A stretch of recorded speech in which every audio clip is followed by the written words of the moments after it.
বজ্রপাতের সময় উঁচু গাছ কিংবা বৈদ্যুতিক খুঁটির নিচে দাঁড়ানো যাবে না। ঘন ঘন বজ্রপাত হতে থাকলে কোনো অবস্থাতেই খোলা বা উঁচু স্থানে থাকা যাবে না।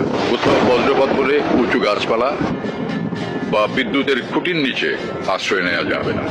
ধান ক্ষেত বা বড় মাঠে থাকলে তাড়াতাড়ি নিচু হয়ে যেতে হবে।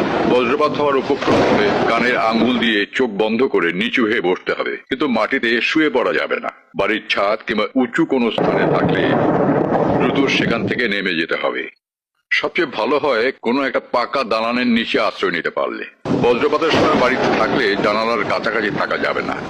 দরজা জানালা বন্ধ রেখে ঘরের ভেতরে থাকতে হবে। বজ্রপাত ঝড়ের সময় বাড়ির ধাতব কল, সিঁড়ির রেলিং, ধাতব রেলিং, এমনকি ল্যান্ডলাইন টেলিফোনও স্পর্শ করা যাবে না। বজ্রপাতের সময় বৈদ্যুতিক সংযোগযুক্ত যেমন টিভি, ফ্রিজ, কম্পিউটার জাতীয় যন্ত্রপাতি সুইচ বন্ধ করে এগুলোর প্লাগ খুলে ফেলতে হবে।